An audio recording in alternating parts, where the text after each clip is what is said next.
this audio. Okay, perfect. So this week, our focus is actually on press releases.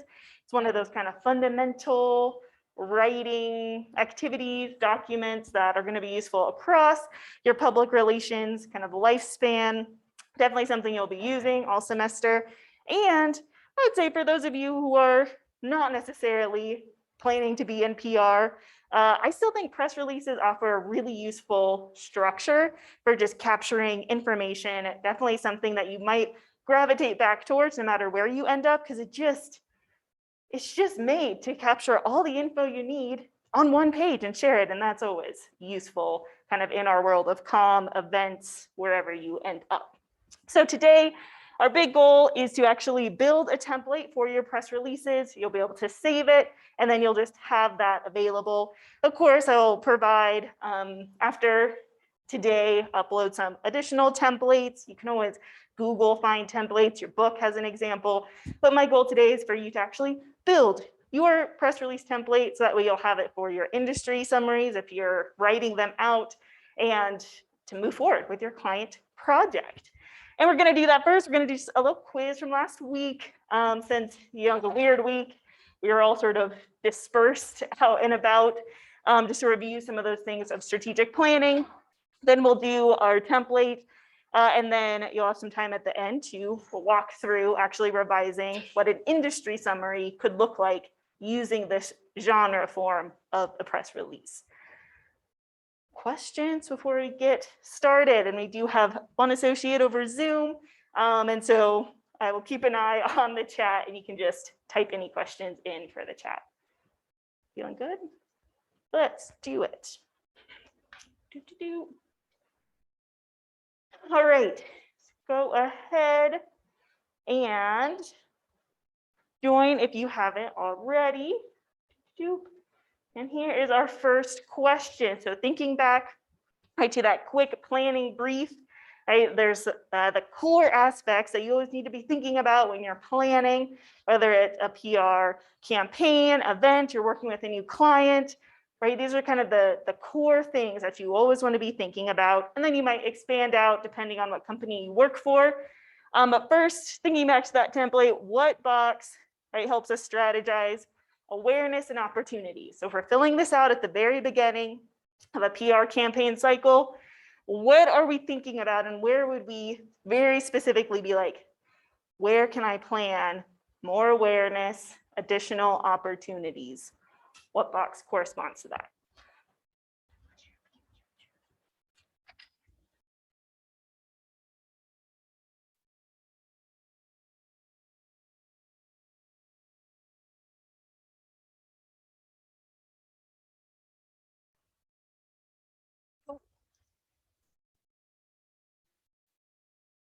Ooh, split, tricky.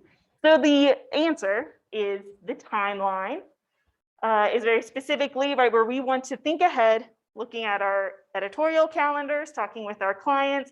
What are places where it really makes sense, right, to plan another opportunity to get additional awareness, right? How can we extend the life cycle besides this one first launch of a product?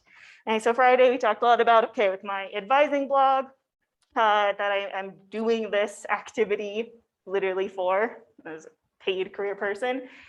Right, we identified, okay, if it launches on February 1st, that's one element in the timeline. Right? And then there was that second date about, okay, then February 22nd, when pins are released, that's another key kind of place I need to remember, plan something for continued launch awareness, and then at the end of the semester. So the timeline is where you really want to outline where and how and why could I put more opportunities right into this plan. Situational factors definitely can help us think through opportunities, but it's not going to be as focused on where can I actually strategize awareness and opportunities. Next, which box is about, ooh, I'm making it very fast for you, influences and barriers.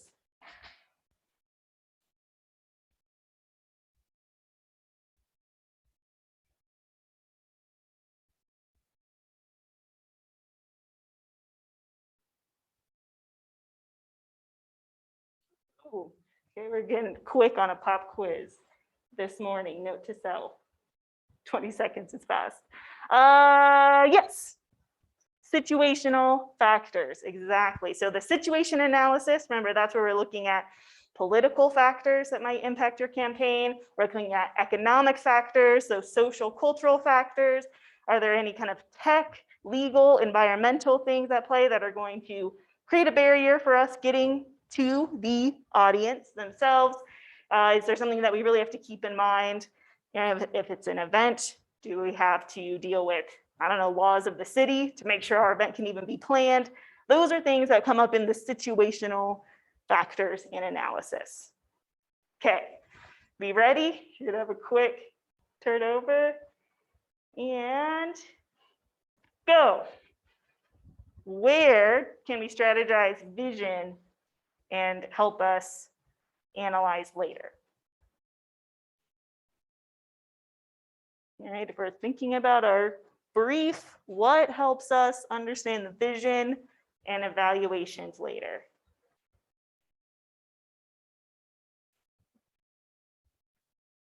Yes, very good, definitely. So the purpose box, right, that is where we're thinking about what are, right, the goals. What is the point of this PR campaign that we're planning? What are the goals we want to come out of it? And filling out that box and really thinking about and creating good, smart goals in the beginning, then helps us evaluate later. It helps us tell the client, look, here's what we accomplished. You said this was a goal, we did it. Here's our KPIs to show how successful we were. So it's definitely important that we start with thinking about the purpose, really unpacking for ourselves as well as with our client, our team. What is the point of this, press announcement? What is the point of this social media campaign? What is the point of this photo op? So that way later we can actually talk about why it was helpful and valuable. And last, this goes back to our audience box. So as you're working through that activity and listening to the recording, looking at my key, which one kind of best aligns with what we talked about in the audience box and helps us most identify with the audience? Ouch.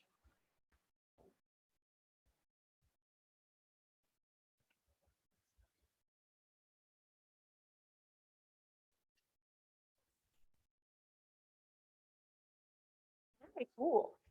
So the kind of goals, the point, everything about the planning document, right, of this blog, and remembering, right, in this situation, we are working for professional advisors, doing internal PR, really point to this first one. This helps us understand the audience the most, and it follows that XYZ templates. Whenever you're like, I don't know how I can, state who my audience is, we just want to remember, identify audience by X, probably some form of a demographic, right? And they're motivated by Y. That also gets to kind of the point of whatever it is you're creating to accomplish Z task. And that is a super basic, easy way to make sure you're getting all those key demographic, psychographic, and then sort of your role in helping them, points for the audience. So the first, advisors within UNC, that's kind of that X, their demographic. I know I need to focus on advisors. This blog is for advising information, help them do their jobs better. They're motivated by, they literally said, I want a fast way to read information. So that's their motivation that I'm working with. And what do they want to accomplish? Their practice. Now, this could be a good audience statement for somebody else's PR campaign, for something else, right? I could imagine if, I don't know, the MCB Advising Center was going to host a big drop-in event. Maybe in that PR, whoever's doing their PR might identify their audience as UNC students. I would even go so far to say UNC students in the Montfort College of Business. They're motivated by what? They need help. They need this information to do X, right, to register for the semester. It's very close, but in the example we talked to on Friday, it was really all about that professional advising blog. Remember, some of the situational factors we identified were things like professional advisors are different than faculty advisors. So it all comes together to ultimately help us plan a bit more strategically. Oh, look, I'm the winner. Yeah. Very good. Okay, questions that we can clarify from last week. Strategic planning, things on your mind, any lingering thoughts, questions? I lost my chat. Okay. Put you over here. Okay. So now we're going to talk about press releases, specifically, the chapter in the book this week, all about press releases in depth. You only need to read the first half of the first chapter, chapter 4, because then we're going to talk more about all the other toolkits. So feel free to, get a sneak preview. But we really are going over press releases, and we are going to create an actual template. So if you don't have Word up already, you can kind of do that as I explain some of these things. So first, as you read in the book, we'll read in the book, there's a lot of reasons for press releases. We'll review those on Wednesday, but there's some really key elements that make a strong press release and lead us to why we even want to write it in the first place. And so some of those really key elements that make press releases valuable are going to be things like having that strong headline, right? The practice of having this document, you're going to send it out to different organizations, you can even use it internally, requires a really nice headline at the top. And so this document helps us remember, oh, we need to write strong headlines. That way, when we give it out to a journalist, when we send it to, this newspaper, this news studio, we send it out to try to get on this podcast, right? They understand right away, ooh, this is what this is about, even if they don't read anything else. So one of those big takeaways, action items from reading that chapter is that strong headlines are important because often the people we send it to aren't really going to have time to read everything unless you capture their attention and give them a reason, right, to want to read it. So we're always going to start with a really strong headline. Ways that we kind of make headlines better, stronger. From my journalism students, what have you learned about headlines that are going to help in this process? What are some features of a good headline? Or what do you think makes a good headline? I'm sure you've read headlines in newspapers before. What is one quality that a good headline has? Descriptive, yes, right? We want to make sure those key details are there. What else helps us with good headlines?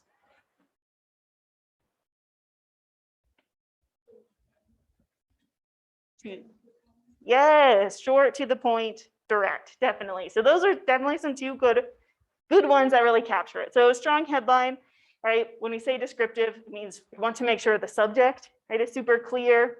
Usually want to have like an action associated with that subject so the reader knows who did it, what did they do, and then any other helpful details. Right, so it could be the difference between, even if we think back to last week, it could be the difference of canceled classes. Oof, I mean, a 2-word headline that already sets us up for issues. Then we can make it a little bit better. UNC cancels classes. Okay, we have a subject, we know what they did. Do we have all the descriptive though? Not quite. So then it's, UNC cancels classes on Thursday, January, whatever. Right? So then we get more details. So think about, is your subject really clear? Can we tell what the subject is doing? And then especially in PR, make sure you have some of those core details captured. Cool. So we want to think about strong headlines. Second action item from that chapter, revise for info skimming. Again, people are not really into reading a lot. You know that. I know that. Like, you don't love reading. I don't love reading. Like, it doesn't change just because now you're being paid to do it and you're a professional. Like, reading too much is still annoying. So we want to make sure it's super easy for the people we're sending it to find those key details. And that is going to involve thinking about your formatting and how to make that easier. One thing I saw as a trend kind of across the board with the first round of industry summaries was this piece kind of became a little bit of an issue, a little thorny, right? And we could definitely work on revising for that. So I saw a lot of bullet points. Bullet points are great, but not if a whole paragraph is a bullet point. Because then it's like, well, what is the bullet, right? What are you trying to draw my eye towards? Or if everything on your page is bullet points, again, decreases the value of them, right? Because things like bullet points, bold, italics, underlining, white space, all help us draw our reader's eye and attention to the core details, which makes skimming easier. So we want to think about that. And then last, press releases help us just present as more professional. We're going to talk a lot more about what we call the doxa on Wednesday. But basically, if you are able to write in this style and genre form, it is a signal that you're like in the industry, you're professional, right? And if you don't, the information can still be sent, but it does have that message of like, why didn't they do this professional norm? And same if you're working with somebody and they're like, what did you just send me? That's a cue to you that like, they just don't have quite the same technical background training. Doesn't mean they aren't great at their job, just means they aren't doing what the professionals do. Cool. Those are the three kind of actionable details that I pulled out of the chapter. If you're reading it this week, explore and see what other maybe actionable details you pull out and that you find are meaningful. All right, let's get to our Word document. So go ahead and pull up Word and we will follow along. So again, the goal, we are writing out your press release template. So this is, something that you can use all semester long and make sure that you have it saved, thinking about our core details. So definitely the first thing that we want to have is remembering a space for our contact information. Now, some people, I like to put it at the top. I don't know, that's just how I personally first learned how to do them. Other people put it at the bottom. It doesn't matter all that much, but make sure that you save space for where you're going to put it, right? And so it's going to be, obviously you're going to need your name. So you can go ahead and type your own name because this is your press release template. You might put your organization. For you, that would be JMS 380. You could come up with your own PR agency if you want. I work for Student Academic Success. And then you're going to want to have a space for your email address. For this, you don't need to give people your phone number, but this also would be a place where you could put your phone number, though we, of course, operate largely by email these days. So I would put your bear mail. And the reason for that, even if you're like, but I don't even check my bear mail, I don't like it. Your bear mail represents your work email, right? So when you go off into your careers, your workforce, right, you're gonna have an actual work email. It'll probably be something like your name at company.com. And you wanna make sure all your work stuff just like stays separate, right? And then you might have a professional email. I found that to be helpful. So I have my unco.edu email. Obviously, all my work stuff goes there. And I have my professional Gmail, which I use to do things like save my bookmarks for all my work stuff, right? And log in. But I only, still use this professional email for professionally type stuff. Send my utility bill to that email. It's my important email. And I make sure it's only linked to things that I'm comfortable crossing into like my professional world as well. And then I have my personal email that, send whatever other random stuff to, and then a junk mailbox. So you might think about, how can I separate my emails already? But for your press release, right, we are at work, so you want to use bear mail, start practicing and considering that your work email. Cool. And then you can put any other contact information you need. Then we'll go over and we'll do more formatting at the end. But this is where you want to make sure to put your headline. So in a way that makes sense to you, remind yourself, headline. So I might remind myself to say, here's the core action to explain what the subject/event is for. Right. So now every time I log in, use this template, I will be reminded, oh yeah, I need to just figure out what is the event, what's the subject. Those make sense to me. You want to write this in a way that will make sense to you when you open up this document right later to use it. Headlines usually are going to be one kind of line long. If it goes into 2 lines, just take that moment to like really see, like, are you being as direct? Do you have strong action verbs? Are you using too many like will, be's, is, are kind of helping verbs? But definitely no more than kind of 2 lines ever. Cool. Then we are always going to start with what we call the date line. Sometimes I actually put part of this up at the top. Again, every template can be a little bit different, but as long as you have this information, that's the key. So you're going to put when it can be released. Almost always it's going to be, you know, immediate release. There could be opportunities where you would put delayed or embargoed release, but the core is put the date that you want it, you know, to be sent out, essentially. And then you'll have like a date. And then you're going to put the location. So for pretty much everything in this class, you're probably just going to put either UNC, Greeley, Kahlo, boom. The last thing you might put in the date line would be if it is an event or something, you could put the date there. But I find that since I'm releasing this immediately, and if it is an event, I'm going to be offering that as the detail, that it is kind of redundant. But just know date lines. The most important thing is explain to that person, when can this be released? Probably it's going to be immediately, or it will correspond with, you know, whatever future event action. Cool. Then, so then after that, you can just like launch right into what's happening.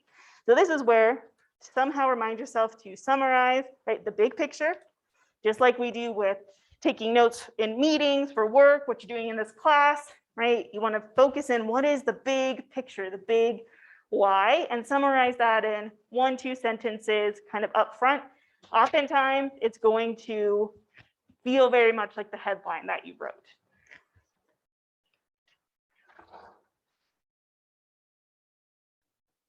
Audience, you know, and the why. Okay.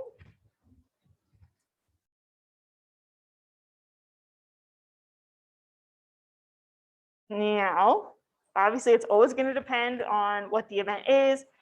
Probably 2 to 3 sentences is the longest this first kind of summary is ever going to be. Because again, the goal, we want whoever's reading it, you drew them with the headline. So probably maybe skim your first paragraph. And if you don't kind of catch them in that stage, they might not read the rest. If you do catch them, then they'll be like, oh yeah, okay, I do want to know more about this, to finish the summary. Cool. All right, then after you kind of have those core details, right, outlined in this nice, concise, succinct first paragraph, you can also think of it as if the person, right, you're sending it to this journalist and they're like, yes, we're going to run it, but maybe they don't have a lot of space, a lot of time. It is not uncommon for them to more or less run kind of what you've put in this first paragraph, reword it a little bit. So make sure that you just have those core details. Then I like to make a space to remind myself to grab a quote or kind of a content to highlight. Says the client, right, for you. So if you are, right, working with, I don't know, who's another person, the Writing Center. The Writing Center is going to have special drop-in hours before midterms, right? Then you might want to get a quote from Dr. Denny, right, the director that you'd be working with, on why they decided to have this special drop-in. Maybe she says, oh, we noticed right before midterms, our appointments get full and students need more hours. This drop-in time will help that. Right, so you'll want to think about the quote. And part of being a PR professional is helping kind of get your client to give you nice kind of quotes. Other times you honestly might write the quote for them and then send it for approval. Because another thing we often do in PR is help people articulate themselves, even if that means we actually wrote the whole thing and they signed off on it, right? So just make sure that you remind yourself to have either a quote, or if it's something that doesn't make sense to have a direct quote from, give yourself something you really want to highlight. So again, the journalist or whoever you're sending this to might use that highlight section in their own poll quote, or they might revise part of like your headline with something that you want to highlight. Just make sure they really understand and are brought into like what is a key piece that's not necessarily the big picture, but helps explain the big picture, right? So a main move to explain the big picture.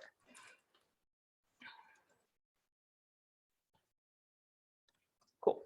Now do another space.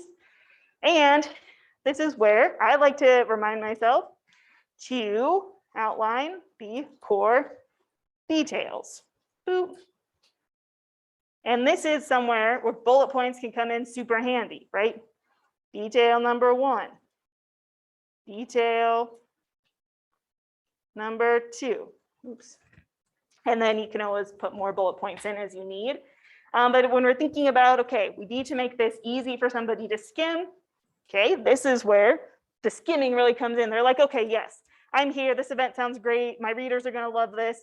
Now, as they're like writing their own article, getting the information in, you're making it very easy for them to reference, right? The when and the where and the how, and do they need to RSVP, and what other details. That comes in with events a lot, but it could also be the details of this new product that's being launched or this service. So for your client project, maybe some of those details are how students schedule, right, a new appointment, important links, that kind of stuff. So think about the details, right?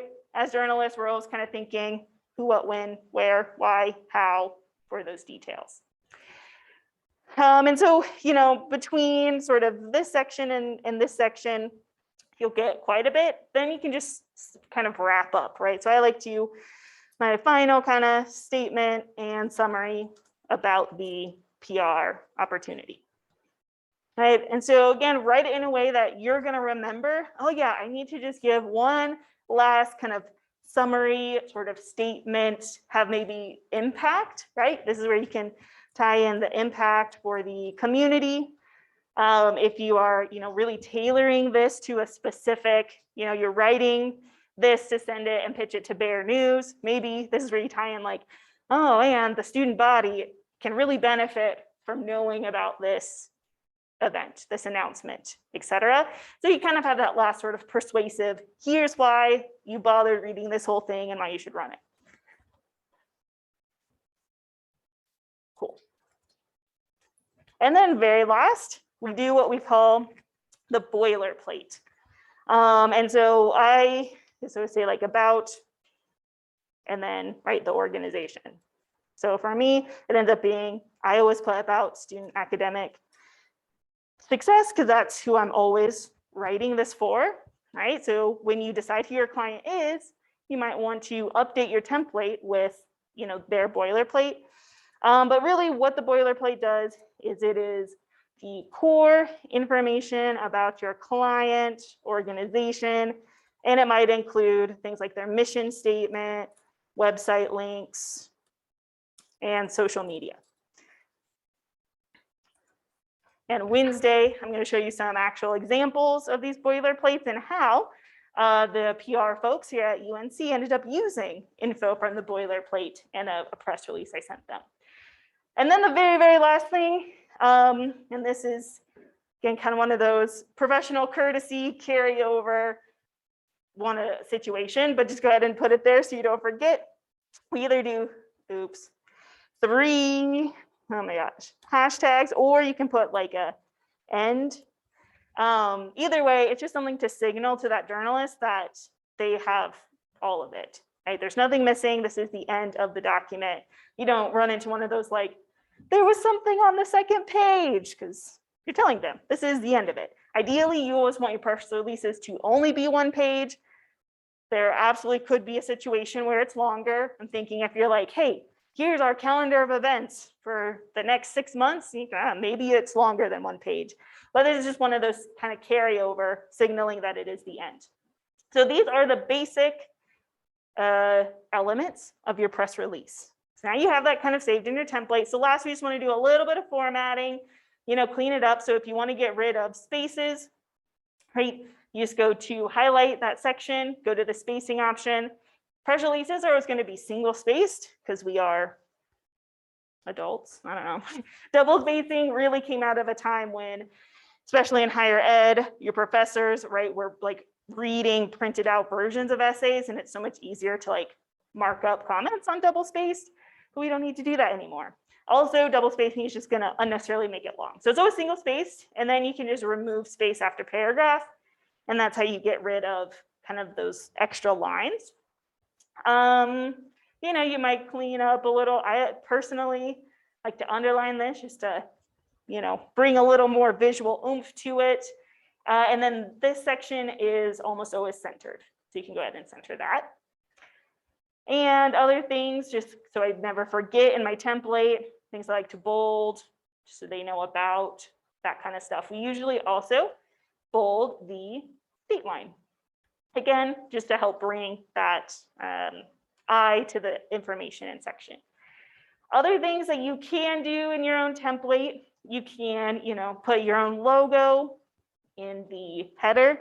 For my other templates, I definitely have a student academic success logo in there. And so when you get your client, you might ask them, hey, can I have your logo file? And then you can put it in the template and like look extra profesh. But if you're going to do that, you will need to insert it into the document first, copy and paste it into the header. Yeah, and those are kind of the main tips, tricks, things. So do we all have a template? Yeah, did you save it? Make sure you, and is it saved in a folder you'll remember where it is? Sometimes I save things and I'm like, oh no, where did it go? Perfect. All right, any questions, or what questions do you have about press release templates? Okay, so what we're going to do next is actually turn this template that you just made to maybe do a quick save as situation so you can make a copy. And you're going to spend the rest of the time today redoing your first industry summary. So you can use that article, or you can pick a new one if you'd rather like work ahead and just be like, I want to get my second one in. But what we're going to work through now is turning that industry summary into a press release. And so I'm going to walk you through kind of this video. So as you're pulling up your industry summary, that article that you read, right, your notes from it, the info, the thing you turned in last time for reference, I just want to explain it quickly, kind of the purpose. One, thank you all for attempting it. Like everybody turned one in. I was like, oh my gosh, yay, I love that. And it really comes down to what we call metacognition. Metacognition is one of those longer lasting forms of learning. So rather than, we could have obviously done this last week and been like, oh yeah, I'm just going to describe how to do it to you. It is a way to learn. But I have found, and the research says, if we can get you to do metacognition, it's a longer lasting. And so that really comes down to, you had the assignment sheet, puzzle through, problem solve, kind of try it on your own. And then with feedback, so that's kind of the planning, the practicing. Here today, what we just did was the evaluation, right? So now, kind of seeing, here's what press releases really look like. What we'll do next, walking through how to convert it, goes into you being able to say, okay, this is what I thought I needed to do, over the weekend. Now I can really reflect, see where to change it. And that tends to help us remember things longer, right? Because we kind of learn from trial and error in a lot of ways. And I also think my kind of core, pedagogy for school is, this is the time to problem solve, try your best, practice, learn, revise in a pretty low stakes situation. Make sense? So that kind of was my thought process behind the exercise, and it also helped me see baseline where we're at. Because some people have taken more PR classes than others, it appears. So this helped me kind of know also, where are we even at with some of that info? Cool. All right, so with your template up, I posted this video to the Canvas shell, so you'll be able to reference it. But I went through and did the assignment. My full video is 29 minutes, and I actually sped it up because you're not going to watch 29 minutes. But I'm going to talk you through some of these aspects, so that way you can get started. So, and let me turn off the volume because you'll hear me talking as well. All right, so obviously first, going through the article, looking at it, skimming it. You've already done that step because you had selected an article already. So when we get over to our template, right? So here's like the template that we just created, right? We see, okay, contact information, release, all that kind of stuff, the headline. So first, I want you to think back to your industry summary that you did and pull out what you think is a good headline, right? Remembering that the headline that we talked about is that big picture, kind of so what? And so a lot of you did identify a big picture, so you can kind of pull that out of your original summary, paste that into the headline line. One thing that I found as I was going through is I actually copied a piece out of the article. It's like, this seems like a headline, because if it's an article, like journalists like to put headlines and big pictures up there too. And then I just reworded it to what I took away as that big picture. There. Nice headline. Hooray. Feeling good.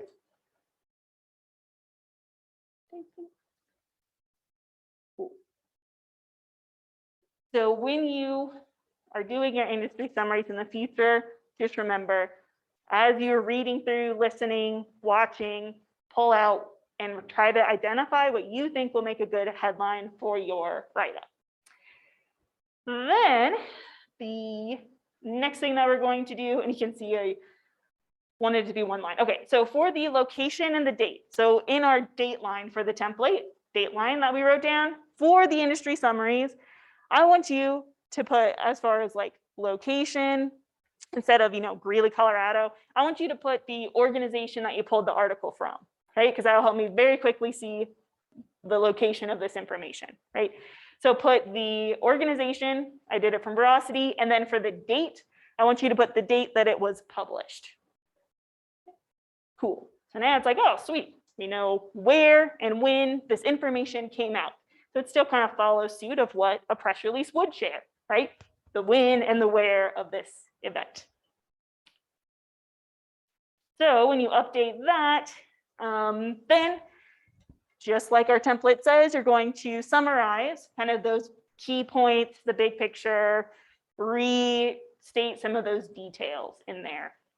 And so as you're like thinking back over what you already turned in, I'm like exploring, trying to find some of that content, really just think about, okay, who are the main people in this article? What were they talking about? What are some of those main moves as a preview to what ends up being right in some of this detail section? So just write, and again, it's not going to be super long. You're not trying to, write like a 5-sentence paragraph necessarily. Usually it's pretty short, pretty concise. Just make sure kind of those key details are previewed in that first paragraph. And that's really where kind of the summary idea comes from, right? So now when I'm looking at it, if you imagine, right, I'm the journalist trying to see if this article is worthwhile, right, worth the time.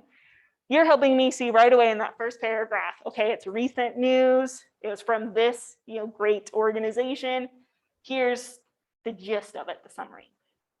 Okay, then you will go back through, and when we think about pulling out, right, the quote, if it's an article or a video, podcast, probably there is some really great quote that resonated deeply with you. So that's what I'm looking for now is like, I remember reading something that seemed to me, really resonated and captured kind of that point.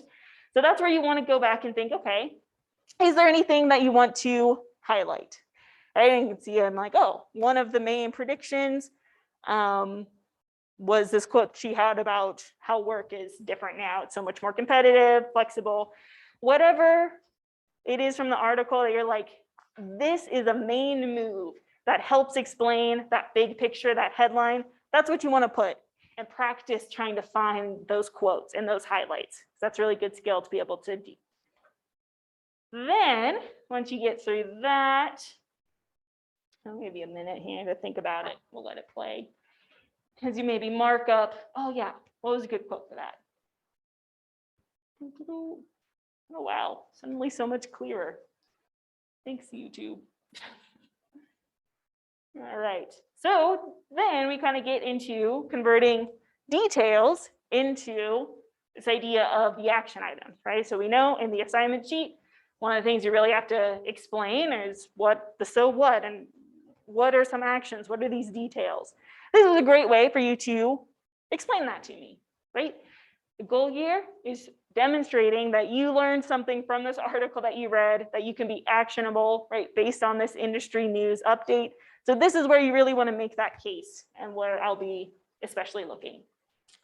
So be thinking about, okay, what can you put in there? Recommend, starting with verbs.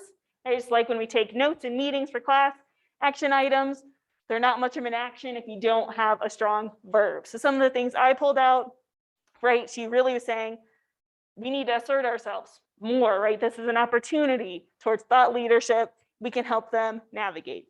We need to expand our KPIs. That's an action I can take out of what she said, right? Leverage these different platforms. Another action I could actually use and take out of that. And then I just kind of put some extra bullet points of what that means to me. Your job with this assignment, again, is yes, mainly I want you to learn from very new sources on information that's interesting to you, but also you need to be showing me that, like, what you learned from it, right? I can only assess you if you show me what it is that you learned. So that's what those bullet points are really going to be useful for. And then you end with a nice kind of summary, wrapping it all up, tying it back together. Why is this impactful? How does it intersect with class concepts? What are we going to do about it? And you can see, I'm going back through. One thing that helped me do that quickly, right? Going back through my bullet points, going back to the quote I pulled out, tying it all together in like 2 sentences. Then last, the boilerplate.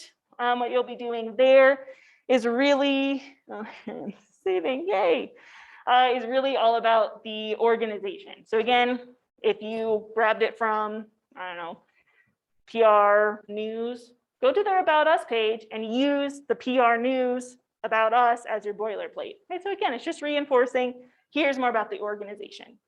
And then the very last thing I strongly recommend, right, pull up the assignment sheet, read back through it. You can see I'm like highlighting, did I do this? Did I do that? Did I do this? If you can say, yes, I did that, then you're probably in a good spot. Now I decided at the end that, I actually didn't connect it back to class as much as I wanted to. I didn't connect it back to my work, to my client project, my client being my actual job, right? So this is where I'm just like, I'm just gonna add just a little bit more. It's still gonna be only a page, fleshing it out to make sure I really demonstrate that I'm making those connections. So that is how we can use our templates that we built today in class and turn them into industry summaries. Now, I will be posting, like this video is already to Canvas, so you can look through that.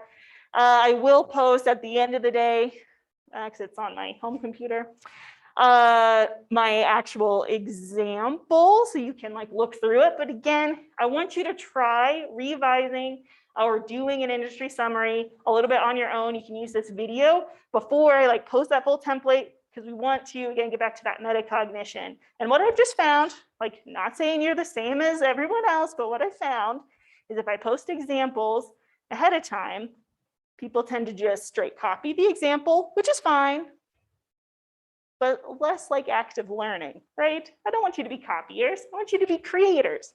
So that first assignment is reopened until tomorrow, 6 a.m., so the rest of the day. Go ahead and resubmit if you would like. You do get 2 free passes. So if you're like, I'll just move forward, respect, totally get that. But go ahead and give it another shot and do that by tonight, and then I will regrade your submissions. Or if you're comfortable, then you can just work ahead and do the submission for Friday instead. Yes. Okay, so industry summary 2 is just rewriting the first one. So industry summary 2 is a new industry summary, but industry summary 1, if you had an incomplete mark, you can redo that using now this template that you have. Keep in mind, you can also upload your industry summary as a video or an audio file. And really what I'll be looking for there is, are you concisely, clearly expressing the same ideas? So I would honestly recommend, you don't have to go as full in depth with your template if it is going to be an audio, but I would recommend kind of following this basic structure, again, just to make sure you're covering all those aspects as well. So that's a great question. Yes. Tomorrow, 6 a.m., any redos of industry summary 1 will be due. Then Friday, 6 a.m. is our regular industry summary number 2 assignment with a new article. And yeah, I'm excited. You can do this. Press releases, they, seem kind of intimidating at first. The more you do them, the faster they become, and they really offer this nice, concise way that you can even go back and reference some of these articles as well. That brings us to the end of Monday. Thank you for joining me today. You have a great Wednesday. We're going to talk much more about why we write press releases. Oh,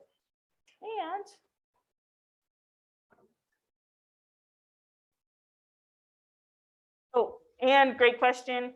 Today's in-class activity is just that, a learning opportunity in-class activity for you. You don't need to turn it in. If you'd like me to give you any feedback on your template, feel free to email that to me. I'm happy to do that, but this is just an activity. Wednesday, we're going to talk a lot more about press releases and look at some specific examples. Friday, we're going to practice writing a press release for a on-campus event, so be on the lookout for that. All right. Thanks, y'all. As you finalize your client, send me that email. You need to get that done by the end of the week. So let me know who you're working with. Okay. Goodbye, everybody. Goodbye. Have a good Monday. Have a good week.